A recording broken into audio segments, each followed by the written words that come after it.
Welcome back to Ryan and Brian's Bible Bistro. I'm Ryan. And I'm Brian. And this is the Bible Bistro, a podcast all about Bible theology. And all things, say it, related to the Christian faith. Yes, you want to do that back. again? No. Nope. It's just what we do. This is real. This is authentic. This is the charm. The charm. The bistro charm. We'll never have a behind the scenes issue, though, because, we'll never have a bloopers reel. So we're lucky to get out the regular reel. So, yes, you're right. I seriously doubt there'll be a behind the scenes. Well, Brian, welcome back. Hey, good to see you. How are you doing? I'm good, Brian. I'm good. Thank you. Yeah. Good times. What do you want to talk about today? Well, I thought we'd talk about John. It's not exactly John. So I have been preaching through the Gospel of John, and this is a passage I've looked at several times, and it's one of these things I like to kind of think about and play around with a little bit. Actually, we're not starting in John. We're starting in 2 Corinthians. So you know that phrase, Ryan, we walk by faith, not by sight, right? Correct, yes. Go ahead and read that whole passage there in 2 Corinthians chapter 5, verses 6 and 7, if you would. Yeah. Therefore, we are always confident and know that as long as we are at home in the body, we are away from the Lord. For we live by faith, not by sight. This is related a little bit to what we talked about last week with the idea of being, present with the Lord, away from the body, this kind of an idea.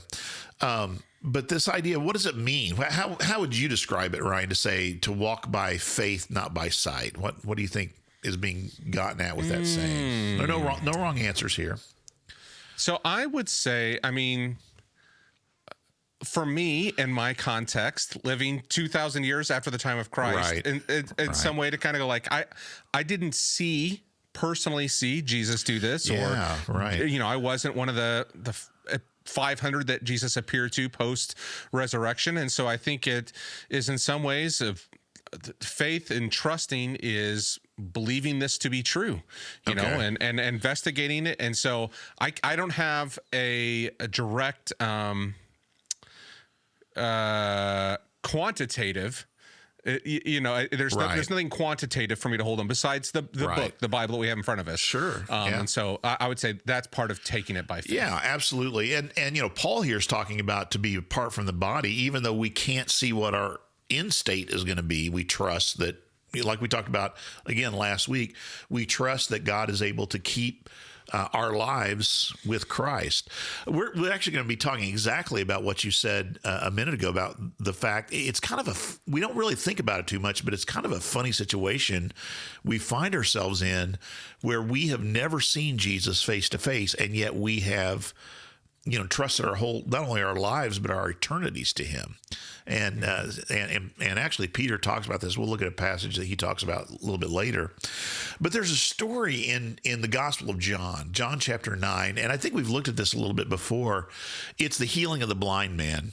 And I wanted to kind of look at it again for a couple of different reasons. One of the things is we've been kicking around how is it that we approach the Bible? In other words, how do you study the Bible? Because people will say from time to time, well, I never would have seen that on my own, or how did you see this? And so we've been trying to kind of unpack a little bit about here's how we look at things. And one of the big things for me, especially when I'm looking at the Gospels, or we're going to look a little bit in the Old Testament as well, in narrative sections, in other words, in those parts of Scripture, not like the letters of Paul, not like the Psalms, right? But in those parts of Scripture that are telling a story, that are a narrative, those to me are some of the most fascinating parts of Scripture. And the interesting thing is to see how, through the Holy Spirit, these authors chose to tell their story. Because you can tell the same story differently, right? And you talk about this sometimes with your occupation, right? Being a videographer, you talk about the way that you present a story. What are some of the things that you think about when you're trying to decide how to tell a story?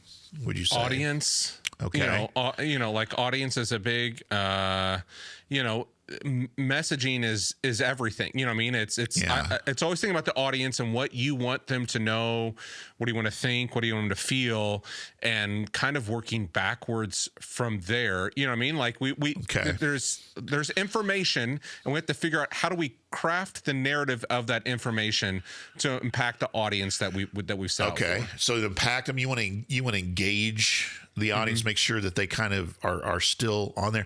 How about the use of? Do you ever use anything like? I don't know, tension is the right word, or do you withhold some information in order to kind of give it to people later? Yeah, I mean, we've done some, there's different ways to do it. You can start with the hook where you give them part of the story and then you rewind it. I mean, that's a very clever. What was that guy that used to be on the radio? Now you know the rest of the story. Paul Harvey, kind of like that. Yeah. Right. Yeah. So, I mean, that's part of you want to create tension. I mean, every story, there's a problem. You know what I mean? Like there's always, that's what makes a story is that there's a problem, there's a hero that overcomes the problem, and then, and here's the outcome from it. Here's the transformation. And so like when we're working on a project like that, yes, we're always trying to connect with our audience with that base emotion, like that thing that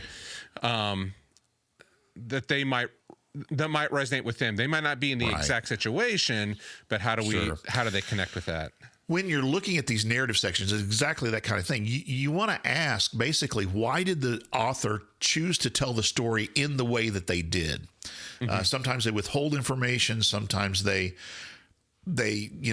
emphasize different parts, all these different things. And this is a good example. I think John chapter 9, the story of Jesus healing the blind man here, that account is a good example of where we can apply this idea of narrative. And so there's a couple things that I think are really, really clever here. Let's go ahead and start at the beginning. This is a long chapter, I'm going to warn you. So I'm going to try not to read all of it, but there are certain things we need to read. Let's go ahead and read verses 1 and 2. Actually, I'll read that, and then I'll let you respond in a minute with verses 3 through 5, if you will. But here's verses 1 and 2, and we were talking about this a little bit before we came on. As he went along, talking about Jesus, he saw a man blind from birth. And that's a very important detail here, blind from birth. The disciples asked him, Rabbi, who sinned, this man or his parents, that he's born blind? Now, what the disciples are reflecting here is the common understanding of their day.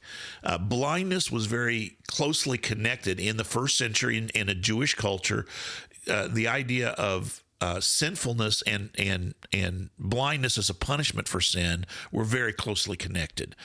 And so for the disciples, there's no question that this man's blindness is a result of sin. What they're struggling with is he was born blind. So if it's his sin, how could he have sinned in his mother's womb? That's really what they're struggling with. They have no question at all that this man is a sinner. And we've talked about these stories before. You're mentioning a book, the book of Tobit, which is that's the same thing he's dealing with. He's actually go ahead. An apocryphal book. Yeah. It's an interesting story. We have another podcast where I kind of unpack that a little bit, but in that story, what they struggle with there is he's actually trying to do what's righteous. Tobit is trying to do the right thing. And as a result, there's no nice way to say it. A bird poops in his eye and he goes blind as a result of trying to do the right thing. Yeah. And so it's kind of the same thing. And here Jesus is going to, and this is why I let you say this part of it, Jesus is going to overturn their understanding of how this all works. So go ahead and read that next part there in chapter 9.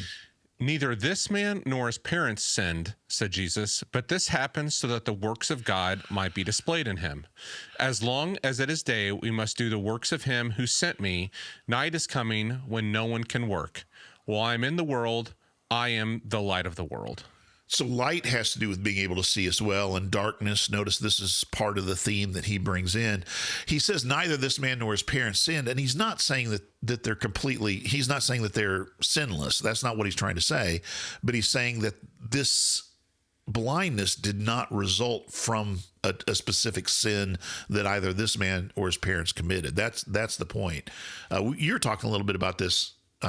You want to say kind of what you were thinking about? Yeah, well, I think a lot of times, I think the question or what people might latch on to with this verse is, but this happened so that the works of God might be displayed in him. Right. And thinking like, well, God made him blind in this situation. Yeah, I don't think that's it either. I don't think it's God caused his blindness is the way I would understand it. What do you think? Where do you think blindness comes from then in this situation? Well, I think it is sin. Like it is a generic sin. There's just as we're not supposed to die. I think that is not necessarily, it is a result of sin, but if I do a sinful act, that doesn't directly mean that's the one that made me die or something like that. So sin, not in the sense of like the disciples are looking for a specific sin, but you're talking about the fallenness of the world because of our propensity to sin, because of that. That's how that's affected all of creation.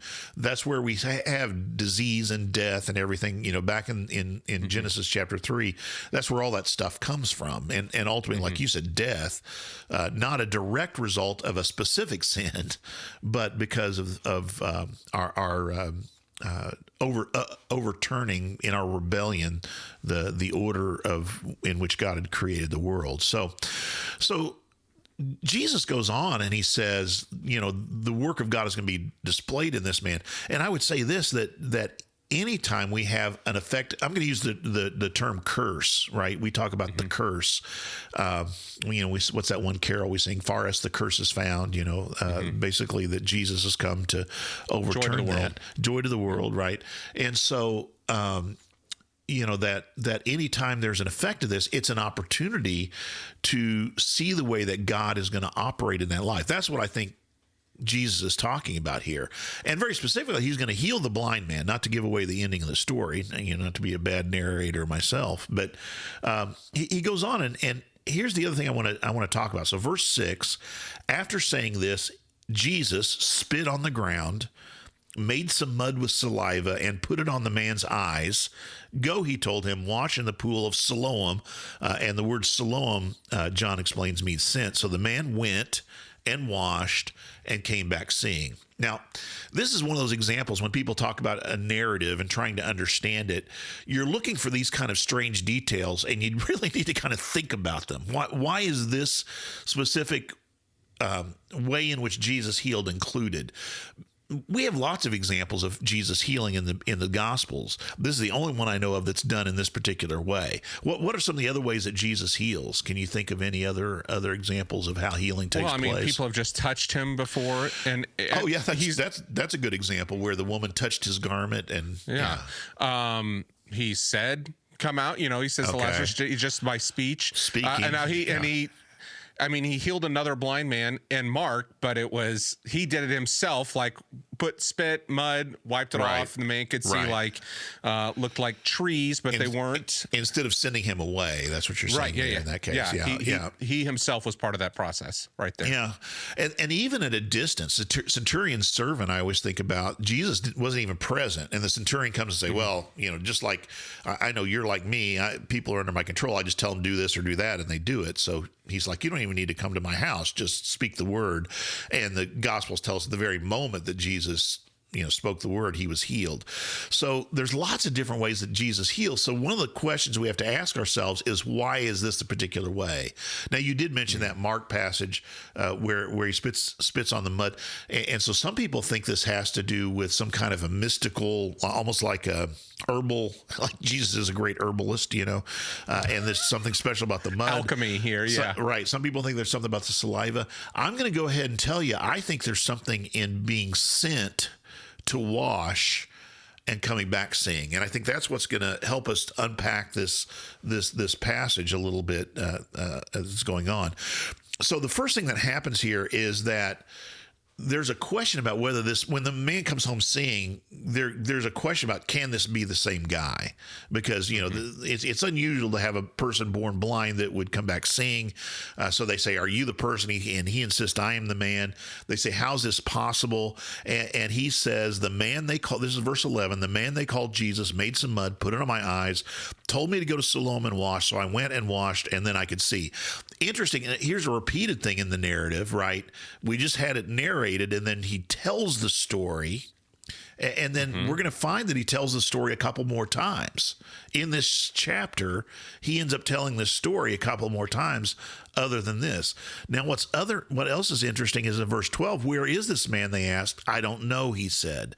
So they bring him to the Pharisees, and this is where John chooses, and I think he does this intentionally, he has withheld some information from us until this point. So go ahead and read verses 13 and 14. Yeah. They brought to the Pharisees the man who had been blind.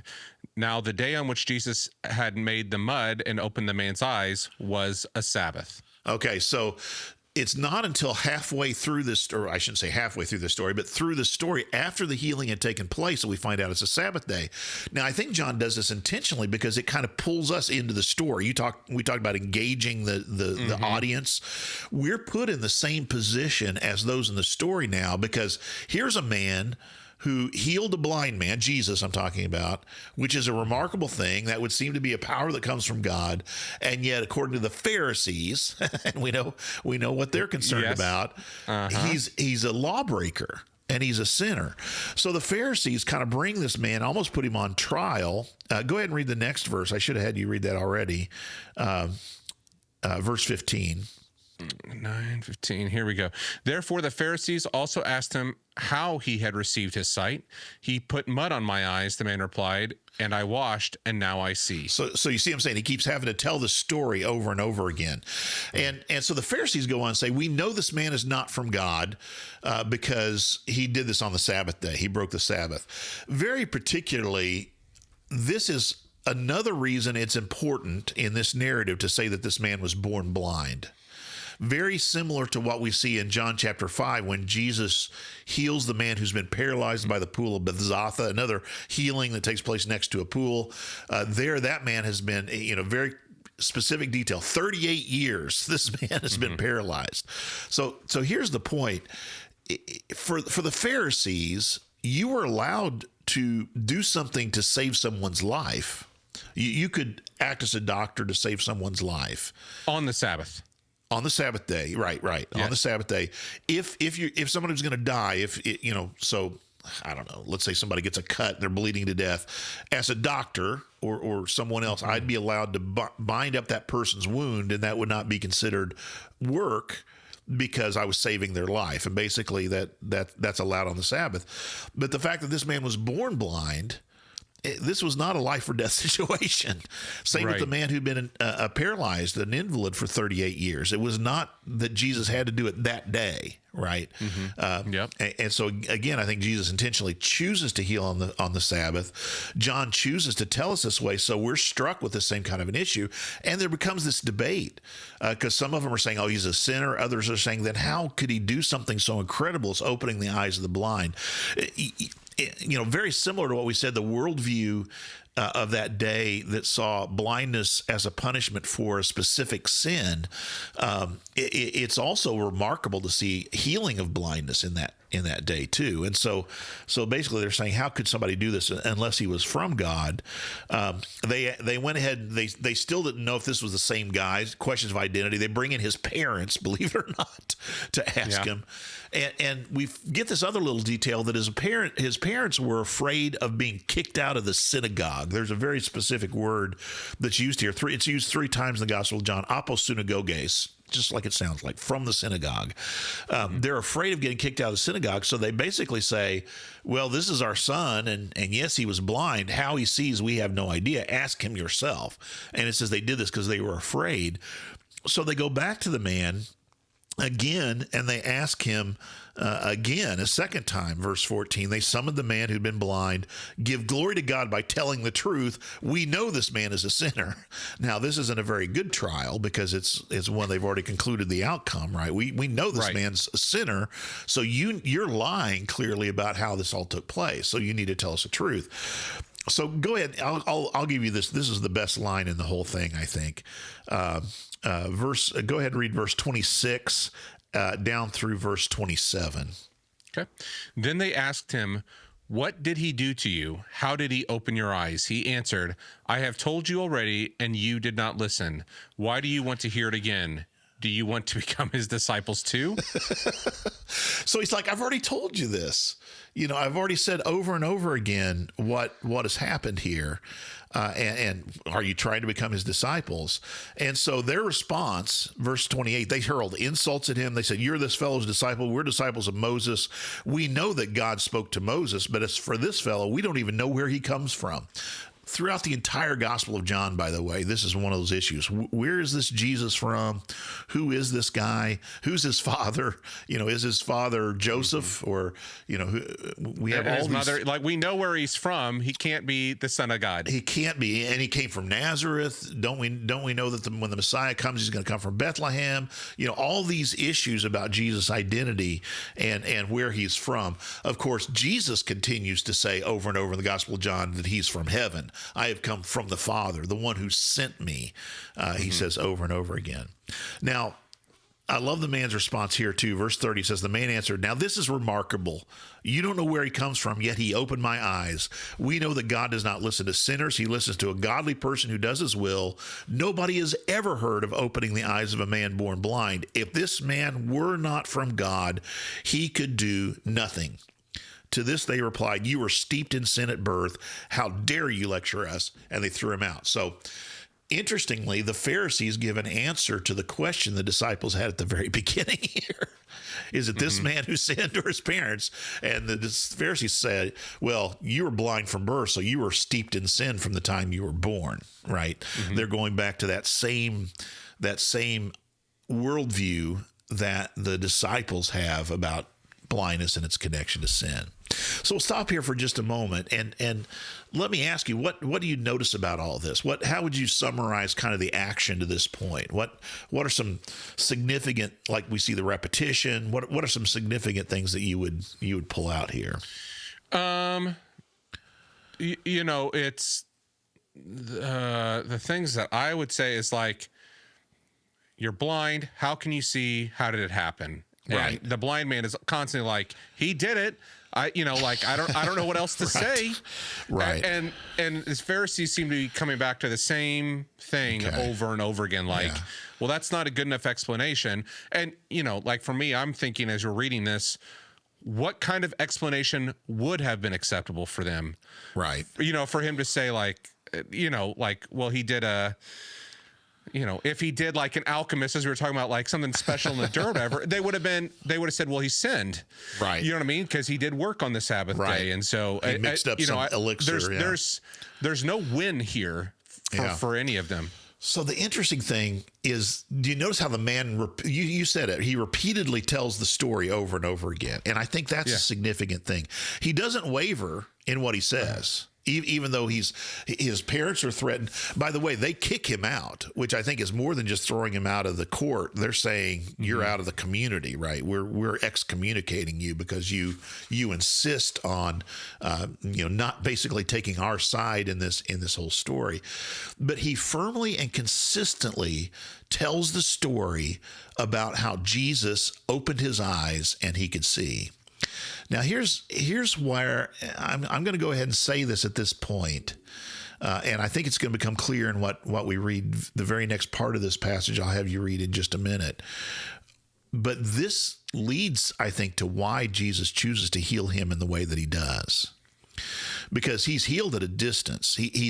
Jesus makes the mud, puts it on his eyes, and he goes, and it's not until he washes that he comes back seeing. So at this point, this blind man has never seen Jesus. He's in a similar situation that you mentioned that we find ourselves in earlier. Oh, yeah. Right? We've never seen Jesus, and yet what this man does, I like to play around with the idea of witness in the Gospel of John. He firmly maintains his testimony, right? Consistently, and he holds on to it no matter what threats or what fear. His parents are afraid. He's not afraid. He boldly and consistently speaks about the way that Jesus has touched him and has opened his eyes, has made him able to see. And that's what I think is going on in this entire passage. It becomes, in a way, an example for us. Not only do we learn something about who Jesus is, that he's the light of the world. He's the one who shows us the truth, right? But it also says something about what it means for us to be his disciples. We're called to consistently and boldly proclaim what Jesus has done for us, even though we have never seen him face to face, right? Let's go ahead and read this next part, and then we'll play around with this a little bit. Go ahead and read starting in verse 35 down through 38. Yeah. Jesus heard that they had thrown him out, and when he found him, he said, "Do you believe in the Son of Man?" "Who is he, sir?" the man asked. "Tell me so that I may believe in him." Jesus said, "You have now seen him. In fact, he is the one speaking with you." Then the man said, "Lord, I believe," and he worshiped him. The emphasis I would put on Jesus' words there, you have now seen him, right? You get what I'm saying? Up to this point, this is the first time he's seen Jesus. And his immediate response is to worship him. Jesus doesn't stop the worship, by the way, too, which is another one of those signs that Jesus considers himself divine here. There's a couple of other interesting things. The word sir there, who is he, sir, in verse 36, is the word kurios, which is often translated as Lord, right? And then even when Jesus says, "Do you believe in the Son of Man?" Now, there's some people who think that Maurice Casey made the longest, loudest argument for being wrong on this. But the Son of Man, there's some people who think it means nothing more than myself, right? It means me. But I think the Son of Man, as I've said repeatedly on this podcast, is a reference to Daniel. That this Son of Man who's given all authority and power. And there's lots of other things that Jesus says. You'll see the Son of Man coming on the clouds of glory. There are other things that he says along the way that shows that this is his understanding. Not only am I the Messiah, but I'm also this Son of Man who's come into the world, as was promised in Daniel, and is given all authority, dominion, and power from God himself. And so here the man finally sees Jesus face to face, but my point is he has been a good witness all along.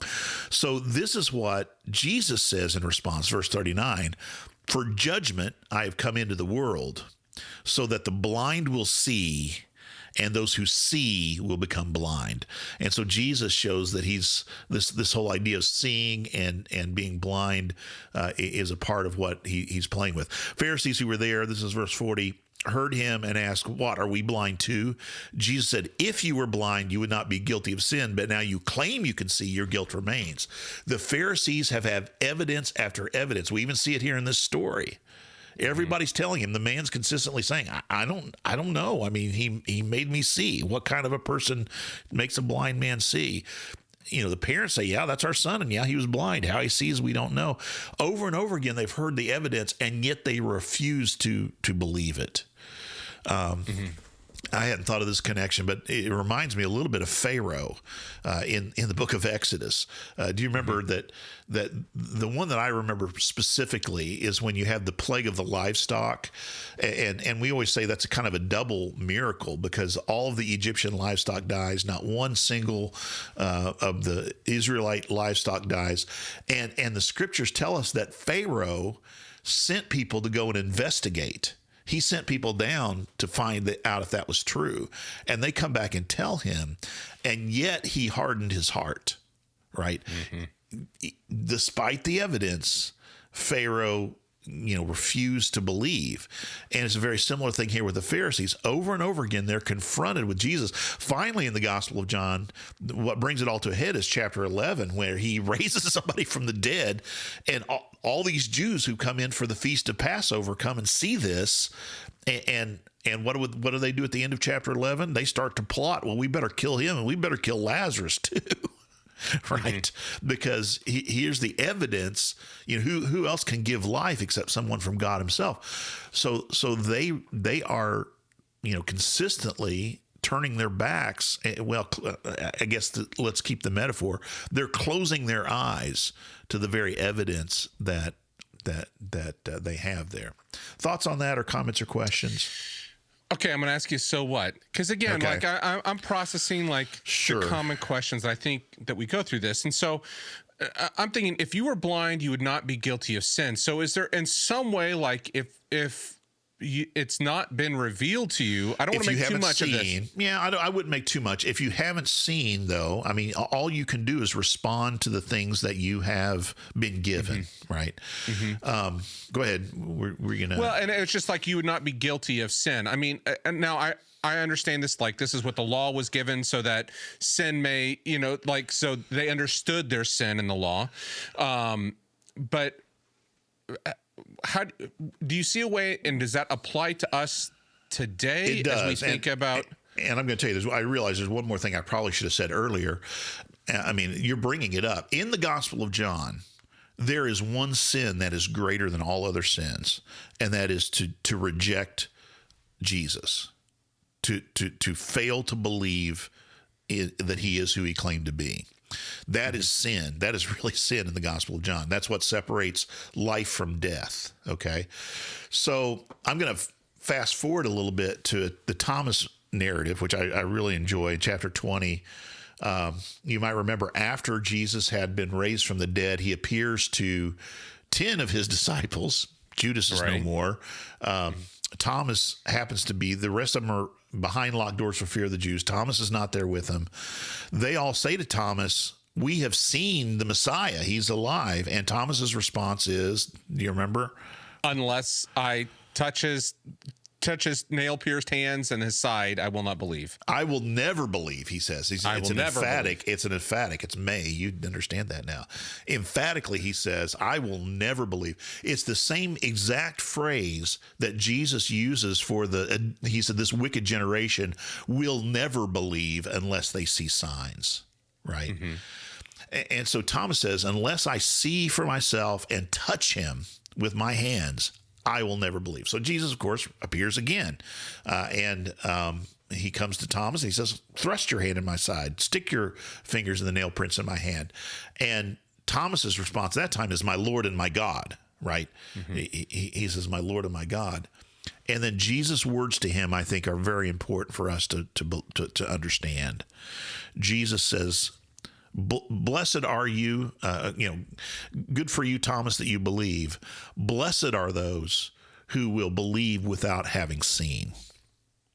And then John closes this section of his gospel by saying, "And I've written," Jesus did many other things in the presence of his disciples, which are not recorded in this book. "These I have written so that you may believe that Jesus is the Messiah," right? So, and by believing you may have life in his name. So that whole idea of believing without having seen is an important thing for John, because he's writing to people who are they're not in that generation, many of them who'd seen Jesus face to face. And so he's writing for people who are now in the same situation we are. And that's why I think this blind man then becomes for us kind of a stand-in. And it shows us you don't have to have seen Jesus face to face in order to know what he has done for you and to be able to consistently tell others that. And I'll say this as well in the Gospel of John. Part of what it means to be a disciple is to give testimony, is to tell others about what it is that Jesus has done for you. That's part of what it means to be a disciple. Not all. That's part of what it means to be a disciple of Jesus. So that's what I think the so what is John is giving us these examples from Jesus' life so that we can also believe, even though we had never seen him face to face. Let me pull out a couple more passages. One is 1 Peter chapter 1, verses 7 through 9. Because I mentioned earlier, Peter talks about the very thing that you mentioned earlier, that we find ourselves in this kind of funny situation. Go ahead and read that for us if you have it there in front of you. Yeah, 1 Peter 1:7 here. "They have come so that the proven genuineness of your faith, of greater worth than gold, which perishes even though refined by fire, may result in praise, glory, and honor when Jesus Christ is revealed. Though you have not seen him, you love him, and even though you do not see him now, you believe in him and are filled with an inexpressible and glorious joy. For you are receiving the end result of your faith, the salvation of your souls." So we began with this question at the very beginning of this podcast: what does it mean to walk by faith and not by sight? And so here he's saying that the genuineness of our faith is proven. These have come, by the way, is referring back to the trials. You're receiving these trials of various kinds.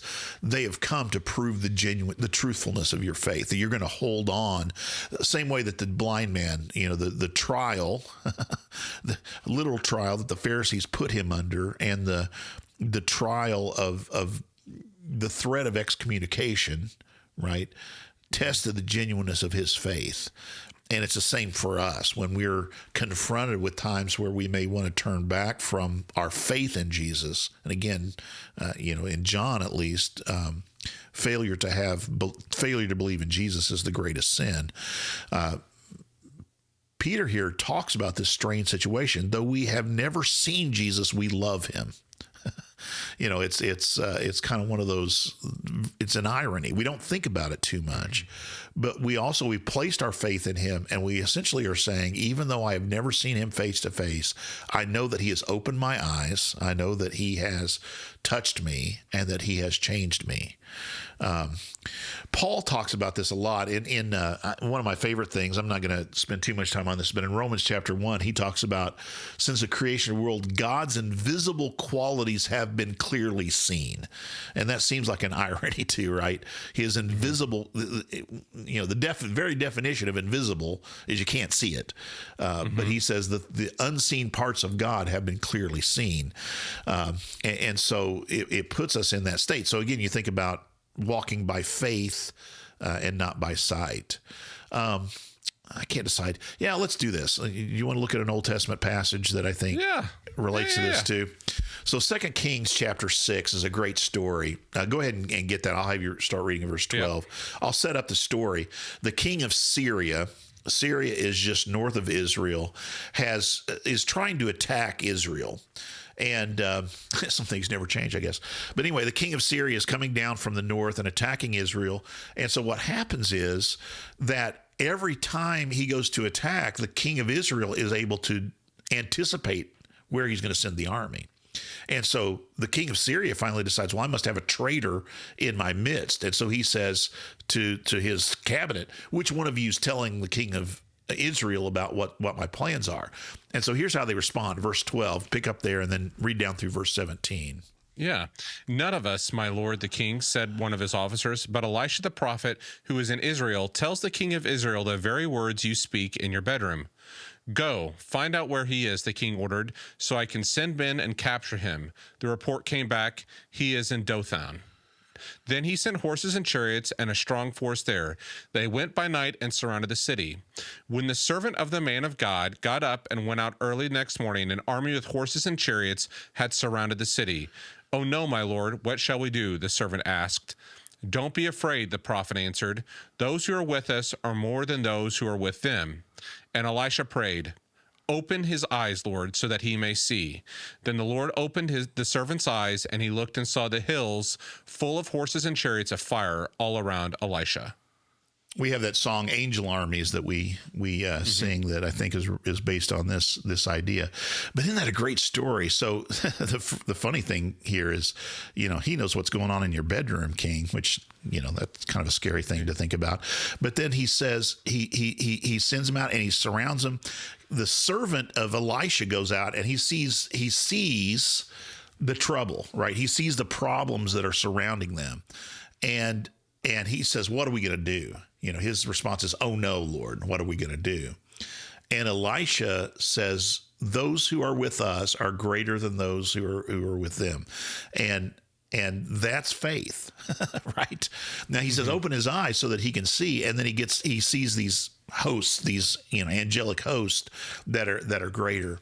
And that, again, is we often get distracted by the things that are in front of us, right? The things that we see. Now, it's funny. There's a couple of other interesting things about this passage that I haven't really thought about too much, but 2 Kings chapter 6, 2 Kings chapter 5. Do you remember what that story is? Without looking, don't look. Do you remember what 2 Kings chapter 5 is? I do not. It's the story of Naaman. Do you remember he was a leper? Yes. And his servant girl from Israel said that I know someone who can heal you. And Elisha's command to him, do you remember what he says to do? Dip in the Jordan 7 times. Go and wash, which is interesting. Go and dip in the Jordan 7 times. And he says, "Oh, why can't I? We have great rivers here. Why do you want me to go to the Jordan?" But isn't that interesting? You have the healing in John of the sending, right? That he's sent and he's healed at a distance. You have Naaman that goes and in faith dips, and then we have this idea of blindness and seeing, because the next part of the passage. Go ahead and read verses 18 through 20 there. Yeah. As the enemy came down toward him, Elisha prayed to the Lord, "Strike this army with blindness." So he struck them with blindness as Elisha had asked. Elisha told them, "This is not the road and this is not the city. Follow me and I will lead you to the man you are looking for." And he led them to Samaria. So he leads them to the capital city. They go inside the walls of the city, and basically he hands this whole army over to the king of Israel. And even that, Pat, I'll go ahead and just tell you the rest of the story because it's kind of cool, because the king of Israel says, "Should we kill him?" and Elisha's like, "No." He said, let's feed him. So they give him a big feast, and then they send him home. And then it says the king of Syria never attacked Israel again. So it's kind of this idea. What are you going to do? Right? Point received. Yeah. But you see the seeing and the blindness here. So he opens the eyes of faith, if you will, of the servant, but then he makes blind those who've come in order to attack. And that's, again, I think that's kind of teaching us very importantly a lesson here about what it means to see. So here's the final place I want to go, and this is all this was kind of leading up to this. We looked at 2 Corinthians 5 a little bit at the beginning. We'll walk by faith, not by sight. Just a little bit before that, just a couple paragraphs before that, 2 Corinthians chapter 4. Now it starts with talking about we have this treasure in jars of clay. Do you remember that whole passage where it talks about the gospel's within us, but our bodies are wasting away, and we have all these troubles. So here's how he concludes that part. Look at 2 Corinthians 4, 16 through 18, if you'd read that for me. Yeah. "Therefore we do not lose heart. Though outwardly we are wasting away, yet inwardly we are being renewed day by day. For our light and momentary troubles are achieving for us an eternal glory that far outweighs them all. So we fix our eyes not on what is seen, but on what is unseen." So go ahead. Yeah. "Since what is seen is temporary, but what is unseen is eternal." We fix our eyes on not what is seen, but what is unseen. And that's not an easy thing to do. That's really what it means to have eyes of faith, I think. A couple of things here. Notice the contrast. Your troubles, he describes in what way? He says they are light and momentary. And they're momentary. We've talked before about glory. The word doxa itself has this concept of weight to it. It's a weightiness. But he says that the glory is eternal, and he says it far outweighs them all.